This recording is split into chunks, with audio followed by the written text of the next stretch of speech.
Once you completely taper off suboxone, that's when the real work begins. First of all, thank you for your comment. I don't think you're trying to leave it to be mean or rude, but I do want to challenge your comment a little bit because, baby, I've been doing real work since I fucking started 8 years ago. Okay, I lost custody of my son and was addicted to methamphetamine IV, cocaine IV, popping Xanaxes and Klonopins and Valiums like they were going out style, shooting Roxy's, heroin, morphine, Dilaudid, all day, every day. I was a polysubstance abuser addicted to multiple substances for over 17 fucking years of my life. And I started the real work the day I decided to put my ass in treatment and reach out to a doctor after I got out of that 30-day residential treatment program and get put on medication-assisted treatment. Okay? Because I needed the help. And if I still need it today, 8 years later, honestly, it's no one's business but my own. But I share it to help other people who are out there who get told things like this. The real work begins when you get off completely. That's not true. Just because your experience was that way doesn't mean every other person's experience is going to be that way. I've had a wonderful experience with Suboxone, but I also realize that other people might not have a great experience. And that's why when I advocate to help people, I help them in what is best for them. You will never catch me pushing somebody to get on Suboxone. You will never catch me pushing someone to do abstinence. You will never catch me pushing someone in any one direction.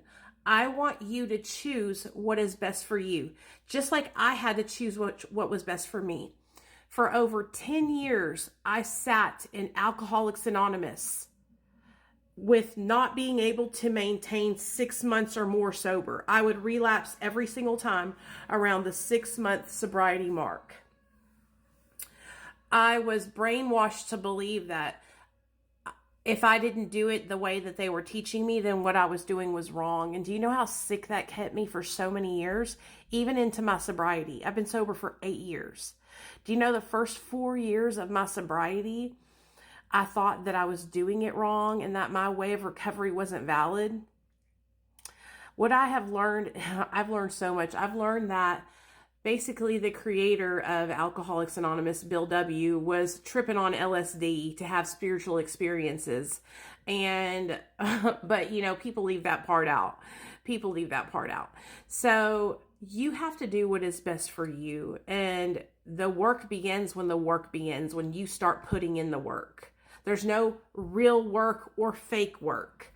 There's no, this work is more valid than that work. Okay? Every day that I choose to not take drugs is me putting in work. Every day that I help other people change their life and choose not to take drugs is me putting in work. Every day that I be a mother to my son and I don't fucking run off down the street to the alleyway to go shoot fucking cocaine or shoot methamphetamine or shoot Roxy's is a day that I'm putting in real fucking work. Okay? So thank you for your comment, but it's honestly a backhanded comment and not needed. And I respect your opinion, but just maybe think about it before you say things like that, because you don't have to invalidate the hard work that I put in to bring up your own work.